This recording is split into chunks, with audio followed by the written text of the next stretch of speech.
El conocimiento del pecado por la ley. Porque por la ley es el conocimiento del pecado. Rom. 3:20. Los judíos, y particularmente los fariseos, se enorgullecían de los altos privilegios que disfrutaban, como pueblo escogido de Dios, sellados con su sello, objetos de una providencia especial y descendientes de Abraham, el amigo de Dios.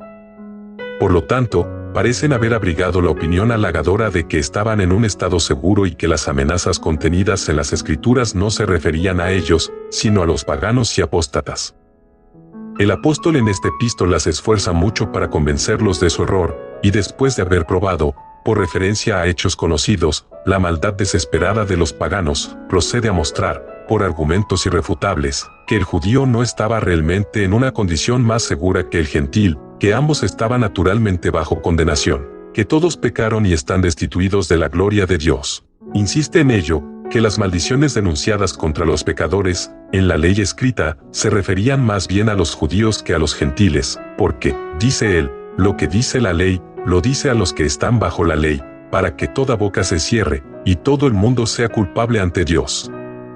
La inferencia necesaria de esta universalidad del pecado y la culpa es que por las obras de la ley ninguna carne puede ser justificada a la vista de Dios, por la razón evidente de que, por la ley es el conocimiento del pecado.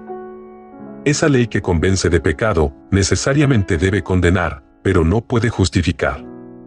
La sentencia de justificación se funda en el hecho de que la ley ha sido perfectamente obedecida o ha sido plenamente satisfecha. Pero si todo hombre puede ser convencido de pecado por la ley, entonces, evidentemente, es manifiesta la imposibilidad de ser justificados por las obras de la ley, es decir, por nuestra propia obediencia a la ley. Nuestro objeto, en el siguiente discurso, es hacer algunas observaciones sobre la naturaleza de la ley y considerar la importancia de la declaración de que, por la ley es el conocimiento del pecado. Otro apóstol nos da una definición completa del pecado, que coincide exactamente con la importancia de nuestro texto. El pecado, dice él, es la transgresión de la ley. Por transgresión aquí, debemos entender toda falta de conformidad con la ley, porque este es el verdadero significado del término original aquí usado. La definición, por tanto, incluye los pecados de omisión, así como los de comisión. El pecado no tiene existencia sino en relación con la ley, porque, como razona el apóstol, donde no hay ley, tampoco hay transgresión. La ley puede compararse con una regla pura. El pecado es la desviación de esta regla, y la enormidad del pecado puede medirse por el grado de oblicuidad de cualquier acto. Las leyes son de diversas clases, según la naturaleza de la materia regulada. El universo está bajo ley, pues el Creador es un Dios de orden, y actúa uniformemente en el gobierno de sus criaturas, cuando se encuentran en las mismas circunstancias. Pero nuestra investigación, en la actualidad, se relaciona con la ley dada al hombre, como un agente moral responsable. Esta ley fue originalmente escrita en el corazón humano, donde todavía se pueden discernir vestigios de ella. Por lo tanto, ha sido llamado la ley de la naturaleza. Pero como debido a la prevalencia de la ignorancia y el error, esta ley ha sido grandemente desfigurada en todos los hombres, y en la mente de algunos, casi borrada, agradó a Dios revelarlo plenamente, comprendiendo todo deber moral, bajo dos grandes mandamientos, ordenando el amor a Dios y al prójimo, y para mostrar cómo estos preceptos generales debían llevarse a cabo en su aplicación a la práctica, 10 mandamientos fueron grabados por el dedo de Dios, en 2 tablas de piedra.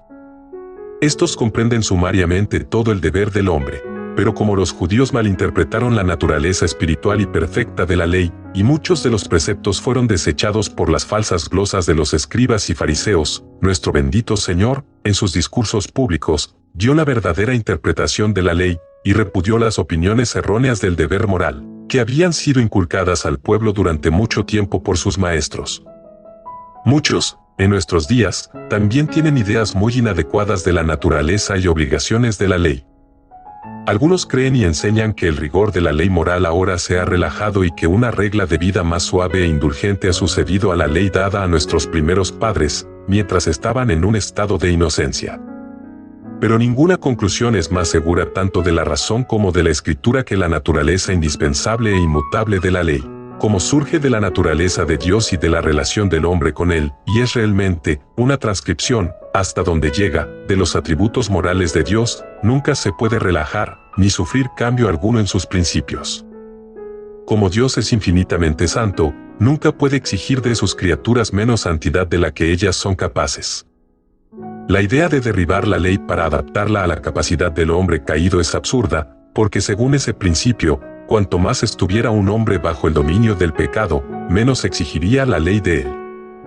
Este principio anularía la ley por completo y haría completamente imposible determinar con precisión lo que requiere. Es un principio sólido que cualquier incapacidad que surja de una naturaleza depravada no tiene tendencia a alterar las exigencias de la ley. La ley, por lo tanto, permanece siempre la misma, para el hombre en inocencia, para el hombre bajo el pecado, para el hombre parcialmente santificado, y para el santo en el cielo. Es el estándar de la perfección humana, y su obligación moral nunca puede cesar. Los antinomianos sostienen que, como consecuencia de la perfecta obediencia de Cristo, la ley no tiene demanda sobre aquellos en cuyo lugar él obedeció. Pretenden, por tanto, que la ley moral no es obligatoria para los cristianos, a quienes se imputa la justicia de Cristo. Este es un grave abuso de una doctrina cardinal. Y si la cosa fuera cierta, no sería ningún privilegio, sino un verdadero perjuicio para el creyente, porque encuentra que la observancia de los mandamientos de Dios, incluso en este mundo, va acompañada de una gran recompensa. Otros, de nuevo, sostienen la opinión de que la ley fue alterada y mejorada por nuestro Señor, y se refieren al Sermón del Monte. Pero la alteración no está en la ley misma, sino en la interpretación de la ley. Las opiniones erróneas respecto a algunas cosas fueron dejadas de lado, en ese discurso. Pero nuestro Señor, cuando establece los preceptos de la ley, nos da precisamente los grandes principios del deber que se encuentran en la ley de Moisés. Dios es el mismo de eternidad en eternidad, y su ley debe ser la misma. La ley de Dios no es una regla arbitraria, sino que, como se dijo, se basa en la naturaleza del hombre y la relación que tiene con Dios y sus semejantes.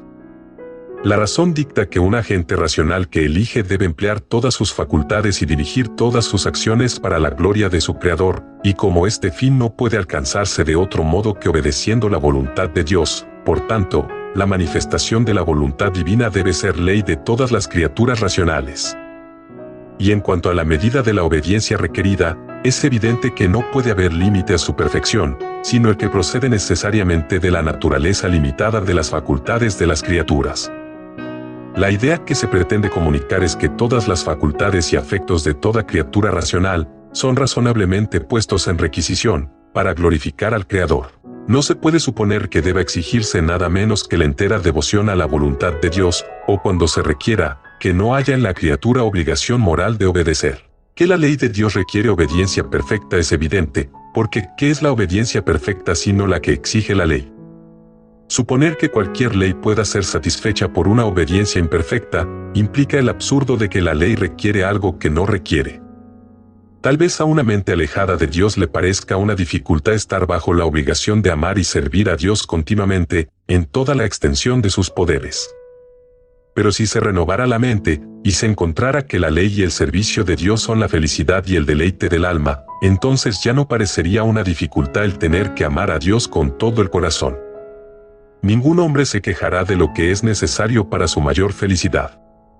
Pero si se requiriera algo menos que todo el corazón, podríamos preguntarnos, ¿cuánto menos? Y si no se requiere servir a Dios, todo nuestro tiempo, ¿qué proporción se debe dedicar a su servicio? Pero, si se alega, no se debe insistir en la perfección uniforme de la obediencia, ya que el hombre es una criatura falible y errante, pero que debería concederse alguna indulgencia a las debilidades de la naturaleza humana. Yo respondería que si se permite alguna indulgencia al pecado, no puede fijarse un límite al cual deba extenderse. Tal principio destruiría la obligación de la ley moral. No debe permitirse indulgencia a lo que deforma la imagen de Dios en el hombre, y que tiende a destruir o disminuir su propia felicidad. Nuevamente, estas debilidades no pertenecen a nuestra naturaleza, como vino perfecta de la mano del Creador, sino que pertenecen a nuestra naturaleza pecaminosa, a la cual una ley santa no puede mostrar indulgencia. Y, como antes se insinuó, nuestra felicidad está íntimamente relacionada con la obediencia universal. Ninguna criatura puede rendir a Dios tanto amor y reverencia como se merece. Si la capacidad de cualquiera de tales seres se aumentara 100 o 1000 veces, la obligación de ejercer todos sus poderes para amar y servir a Dios sería tan completa como para servirle con la habilidad que ahora posee. siendo entonces capaces de pagar una parte tan pequeña de lo que debemos a nuestro Creador, no es tan ingrato como irrazonable querer restar a su servicio alguna parte de lo que somos capaces de prestar. ¿No sería este el peor tipo de robo, incluso el robo de Dios? Tales murmuraciones contra las demandas de la ley, después de todo, se basan en una noción indefinida de que hay alguna injusticia en el caso, como si fuera un privilegio y un aumento de la libertad deseable, si no estuviéramos bajo esta obligación, prestar obediencia perfecta, en todo tiempo. Ahora bien, aunque este es el lenguaje de un corazón depravado, se puede demostrar fácilmente que la idea no está en consonancia con la verdad, y que la ley de Dios no solo es santa y justa, sino sabia y buena, y la mejor y más feliz regla bajo la cual la criatura podría ser puesta. La base de la dificultad está en nuestra naturaleza depravada, que ha perdido todo gusto por el servicio de Dios. La mente del hombre debe ser activa, y ninguna especie de acción es en sí misma tan moralmente excelente, y acompañada de tanto placer, como el amor y servicio de Dios. Y para un alma correctamente constituida, el ejercicio más intenso del santo afecto está tan lejos de sentirse como una carga o una tarea, que proporciona el placer más dulce del que alguna vez participamos. Si el corazón fuera recto, así como Dios lo hizo, no habría dificultad experimentada en cumplir con el mandato de amar al Señor nuestro Dios, con todo nuestro corazón, mente y fuerza. Y lo mismo puede decirse del amor al prójimo. Es nuestro egoísmo pecaminoso lo que hace que este deber sea difícil y hace que algunos piensen que el mandato de amar a nuestro prójimo como a nosotros mismos no solo es irrazonable, sino imposible. Ser perfectamente obediente a los mandamientos de Dios es ser completamente feliz. Seguramente, nadie debería quejarse de tener que buscar su mayor felicidad. Los ángeles en el cielo son felices porque son santos y siempre están ocupados en santos ejercicios y deberes. Por lo dicho, es evidente la verdad de la declaración del apóstol, que la ley de Dios es santa, y el mandamiento santo, justo y bueno. La proposición contenida en nuestro texto, que por la ley es el conocimiento del pecado, es tan evidente a partir de la definición de pecado dada por el apóstol Juan, que no parece haber ninguna necesidad de demostración adicional de su verdad. Todo lo que será requisito, en cuanto a este punto, será hacer un uso práctico y aplicación de la verdad evidente. Si nuestras acciones hubieran sido siempre conformes a los preceptos de Dios, la aplicación más estricta de la ley no produciría convicción de pecado.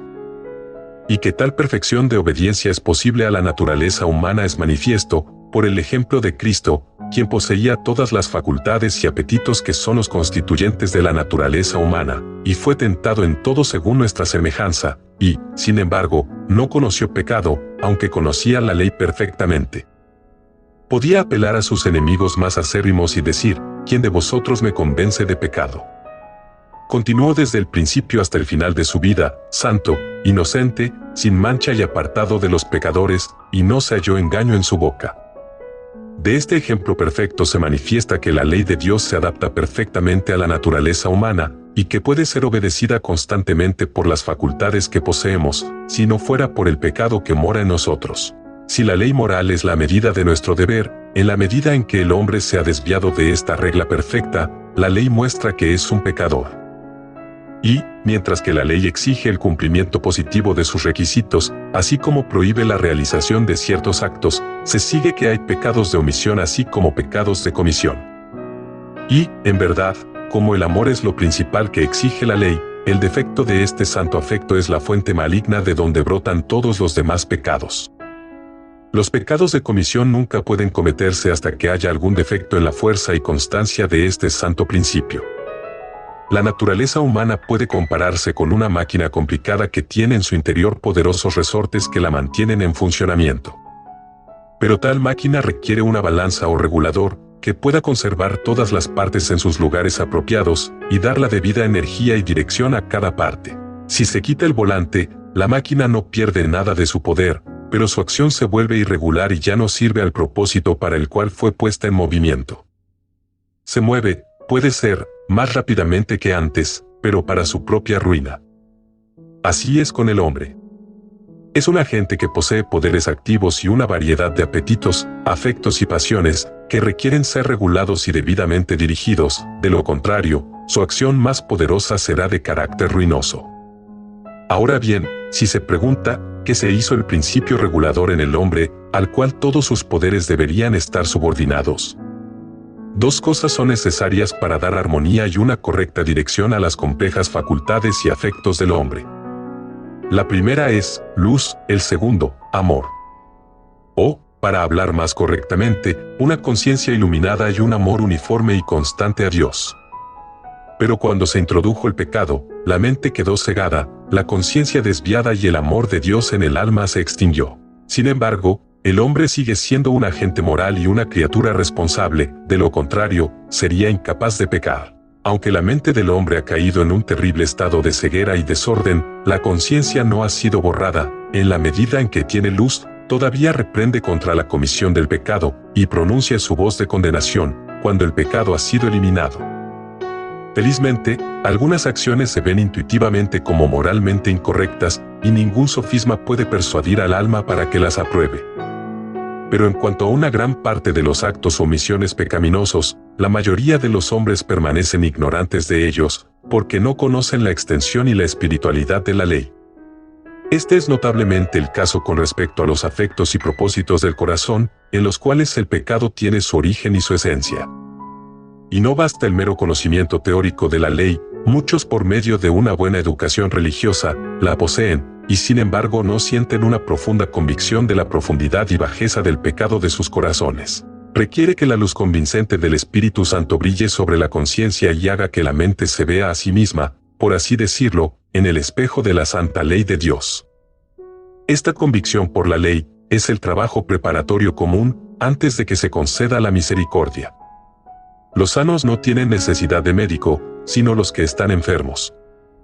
Es innecesario dejarnos perplejos con dudas acerca de nuestra condición espiritual, porque es posible que no hayamos tenido, en nuestra experiencia, una obra de la ley tan distinta como algunos otros.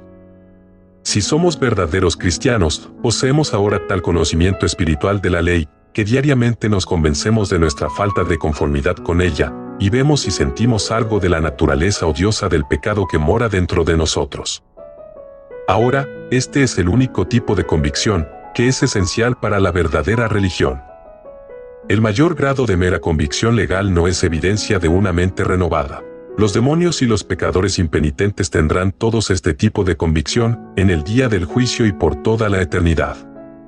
Si, por lo tanto, hemos sido llevados a ver y sentir el mal intrínseco del pecado, no debemos preocuparnos porque no podemos rastrear claramente, en nuestra experiencia, lo que comúnmente se llama una obra de ley, porque, aunque la convicción de pecado por el Espíritu Santo es esencial para un verdadero cristiano, esto siempre está incluido en el verdadero arrepentimiento, de hecho, fundado en justas opiniones sobre la bajeza del pecado, tal como se ve a la luz del Espíritu, en el espejo de la santa ley de Dios.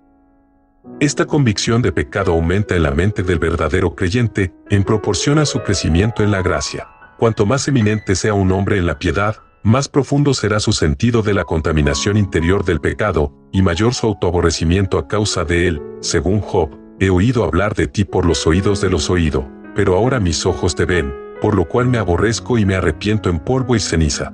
Los que sueñan con una perfección en esta vida, que los lleva a pensar que están libres de todo pecado, evidentemente no tienen el mismo tipo de religión que el patriarca Job, de quien se dice que fue un hombre perfecto y recto. Los tales son evidentemente ignorantes de la pureza y espiritualidad de la ley de Dios, o ignorantes del verdadero estado de sus propios corazones. Quien obtenga una visión espiritual de la ley, poseerá por la ley un conocimiento correcto del pecado. No hay mejor evidencia de una mente iluminada y un corazón renovado, que solo puntos de vista y sentimientos con respecto a nuestros propios pecados, y especialmente, los pecados del corazón. Parece, a primera vista, maravilloso, que una persona esté tan ciega como para pensar y decir, frente a declaraciones expresas de la Escritura en contrario, que no tiene pecado. Pero hay muchas influencias cegadoras que operan en el corazón humano, que en sí mismo se declara engañoso sobre todas las cosas. Y entre estos ninguno es más eficiente que el orgullo espiritual. El corazón egoísta se regocija y se gloría en la idea de su propia superioridad sobre los demás, y bajo esta ilusión, con avidez admite la persuasión, que todas sus iniquidades están purgadas y que no necesita mayor purificación, y de ahora en adelante está libre de la necesidad de mortificar las obras del cuerpo y crucificar la carne con sus afectos y deseos, y de la necesidad de pedir el perdón de los pecados cotidianos. Que la mayoría de los hombres poseen ideas muy inadecuadas de la maldad del pecado, es evidente por su contentamiento bajo su contaminación. Muchos no solo se contentan con permanecer bajo el poder del pecado, sino que abrazan al monstruo odioso con una avidez maravillosa y rechazan todo intento de librarlos de esta enfermedad mortal y maligna. Incluso aquellos que, por el bien de la reputación, mantienen un exterior libre de graves transgresiones, a menudo abrigan en sus corazones ideas, deseos y propósitos que contienen la esencia misma de la iniquidad, y, sin embargo, parecen no tener discernimiento de la naturaleza odiosa de los deseos de la carne y del espíritu, que abrigan en sus corazones. Parecen estar satisfechos, como el fariseo de antaño, si pueden mantener limpio el exterior de la copa y el plato. Cuán poco se percibe el verdadero mal del pecado, incluso por los profesantes del cristianismo, se manifiesta por la poca preocupación que sienten por ser limpiados de toda inmundicia de la carne y el espíritu. No gimen como lo hizo el apóstol Pablo, bajo una dolorosa sensación de pecado que mora en ellos, sino que están muy a gusto en Sión. Sí, de hecho, bajo el poder de la tentación, son culpables de algún acto manifiesto de transgresión, a menudo quedan profundamente heridos y descubren mucha preocupación y dolor por lo que han hecho. Pero es una evidencia que esta preocupación, en su mayor parte, brota de un principio egoísta, que los pecados de mayor bajeza se cometen en el espíritu, en las imaginaciones y deseos del corazón, de los cuales sienten poco o ningún pesar. Pero las almas bajo la influencia santificadora del Espíritu Santo, son guiadas a ver que su principal enfermedad es una del corazón, y delante de Dios, se lamentan diariamente por su falta de sentimientos y emociones santos, y por los muchos males que ellos, por la aplicación de la ley, detectan en sí mismos. Y por los malos pensamientos y deseos que a menudo brotan en ellos, están convencidos de que el corazón mismo, que genera tales pensamientos pecaminosos, debe ser desesperadamente malvado. De hecho, en la medida en que ha sido renovado, hay otro principio implantado, pero el anciano tiene mucha fuerza, y aun cuando se esperaba que los pecados particulares fueran completamente mortificados, sin embargo, después, en circunstancias favorables a su ejercicio, brotan de nuevo, y con vigor luchan por el dominio. El gran negocio del cristiano es oponerse y mortificar estas corrupciones, que permanecen después de la conversión, en los regenerados. Por lo tanto, debe haber un conflicto perpetuo entre la carne y el espíritu, entre el hombre viejo y el nuevo. Y aunque el verdadero cristiano a menudo se desalienta por su falta de éxito en esta guerra, el capitán de la salvación le ha asegurado la victoria final. Ninguno se involucra verdaderamente en esta guerra sino los que han sido iluminados para ver la maldad del pecado reflejada en el espejo de la santa ley. Y cuanto más se convencen de pecado, más recurren a la fuente abierta para el pecado y la inmundicia. El uso que debemos hacer de este tema es: 1. Esforzarse por obtener puntos de vista claros de la extensión, espiritualidad y pureza de la ley moral, para que podamos saber algo de la multitud y malignidad de nuestros pecados. Por lo tanto, no solo debemos aprender la naturaleza de la ley como se muestra en las Sagradas Escrituras, sino que debemos aplicar la regla con fidelidad y diligencia concienzuda a nuestros propios corazones y vidas, mediante un examen frecuente e imparcial de nosotros mismos. Cada hora que pasemos en tal autoescrutinio nos revelará males que antes no habíamos notado. Y ningún pecado puede ser mortificado y subyugado hasta que sea detectado y discernida su naturaleza malvada. Y, como todo verdadero conocimiento espiritual proviene del Espíritu Santo, debemos orar incesantemente para que esta inestimable bendición, que Cristo ha enseñado con tanto énfasis, se dará gratuitamente a todo el que la pida, es decir, que pida con fe e importunidad. 2. Como la ley convence a todo hombre de pecado, la justificación por ella es imposible, porque incluso un solo pecado haría imposible que el transgresor recibiera una sentencia de absolución, cuanto más imposible es, cuando nuestros pecados son literalmente innumerables. La única condición para la justificación por la ley es la obediencia perfecta, y ningún hombre puede prestar tal obediencia, pero ha sido dada por Cristo, en nuestra naturaleza, porque Él fue hecho bajo la ley, y cumplió toda justicia. Y de esta base de aceptación, el pecador está autorizado, por el llamado gratuito del Evangelio, a valerse por sí mismo, creyendo con todo su corazón en el Señor Jesucristo. 3. Si la ley descubre que el pecado de cualquier tipo es una cosa vil y odiosa, debemos ser solícitos para ser limpiados de su contaminación, y, para ello, deben acudir a menudo a la fuente del pecado y de la inmundicia, abierta por la muerte de Cristo, es decir, debemos aplicar por fe la sangre rociada, y debemos tratar diariamente de purificarnos de toda inmundicia de la carne y del espíritu. Debemos ofrecer con fervor e inoportunidad la petición que Cristo hizo en su oración intercesora: santifícanos en tu verdad, tu palabra es verdad. La palabra hecha eficaz por el Espíritu Santo es el medio eficaz de limpieza de las almas de los creyentes. Debemos hacer este trabajo todos los días, porque se lleva a cabo mediante el uso de medios, y nuestro éxito en ella depende mucho de la diligencia y fidelidad con que usamos los medios designados por Dios. Bienaventurados, dice Cristo, los que tienen hambre y sed de justicia, porque ellos serán saciados. Bienaventurados los de limpio corazón, porque ellos verán a Dios. Sed santos, porque yo soy santo. 4. El conocimiento espiritual de la ley es la verdadera fuente del arrepentimiento evangélico. Como el pecado es una disconformidad con la ley, y su bajeza se ve en este espejo, la vista de él llenará el alma de tristeza y arrepentimiento, y producirá tal odio al pecado, que efectivamente apartará el alma de la cosa abominable que Dios odia. Esta visión del pecado, en su deformidad y vileza, también hará que el alma no solo se lamente, sino que se avergüence y confunda en la presencia de Dios. Y como esta cualidad de bajeza y corrupción pertenece a todo pecado, el verdadero arrepentimiento consistirá en una sincera aversión a todo pecado, y un firme propósito de abandonarlo, lo cual se manifestará por la reforma de vida. 5. El conocimiento del pecado, producido por la ley, tenderá a hacer que el verdadero penitente esté dispuesto a dejar el estado presente, y abandonar el tabernáculo de barro, como el pecado se pega al alma mientras permanece aquí, y estos viles los cuerpos deben ser puestos en el polvo, antes de que sean purificados del desorden que ha introducido el pecado. Como la perfección en la santidad es la bienaventuranza reservada para el estado futuro del creyente, a menudo dirigirá una mirada anhelante a aquellas regiones de pureza, en las que ni el pecado ni el dolor pueden entrar jamás. Esta deliciosa esperanza la abriga, y lo lleva, mientras está detenido abajo, a buscar la pureza. Él, dice el apóstol Juan, que tiene esta esperanza en él, se purifica a sí mismo, así como él es puro. Qué dulce el descanso, cuando cesa toda competencia con el pecado y la tentación. Cuán glorioso el estado en el que ya no veremos oscuramente a través de un espejo, sino cara a cara, y en el que conoceremos tal como somos conocidos. 6. El beneficio más importante del conocimiento del pecado, por la ley, es que nos muestra nuestra absoluta necesidad de una justicia mejor que la nuestra, y nos impulsa a buscar la salvación, a la cruz de Cristo.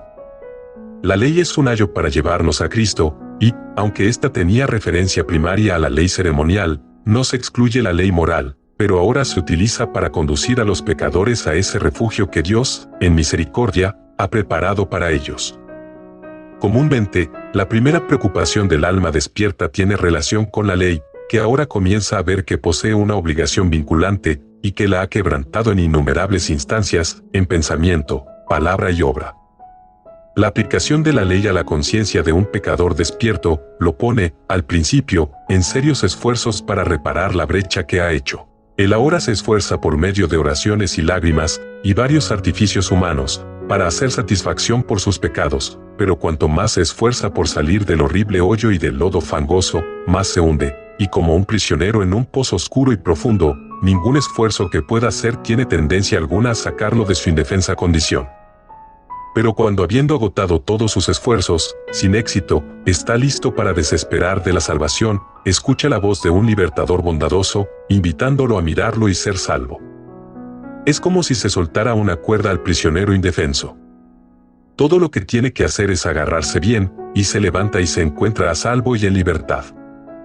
De modo que el pecador convencido se aferra a las invitaciones del Evangelio, con la firme comprensión de la fe, y de aquí es sacado de las tinieblas a la luz admirable del Evangelio, y de un estado de condenación a una completa justificación. Si ahora le hablo a cualquier alma convencida y desanimada, que descubre que no puede hacer nada para eliminar la culpa o la contaminación del pecado, exhortaría con fervor y afecto a esa persona a refugiarse inmediatamente bajo la cruz. El Redentor crucificado emite una influencia desde este punto, que atrae eficazmente hacia sí los corazones de los pecadores. Mirad a mí y sed salvos, todos los términos de la tierra, porque yo soy Dios, y no hay nadie fuera de mí. Así como Moisés levantó la serpiente de bronce en el desierto para curar a los que estaban muriendo por la mordedura venenosa o la picadura de las serpientes ardientes, así el Hijo del Hombre ha sido levantado, para que todo aquel que en él cree, tenga vida eterna. Todo lo que se requería en el caso anterior era mirar, y todo lo que se necesita para la salvación ahora es la fe, que no es otra cosa que mirar a Jesús para su ayuda y liberación.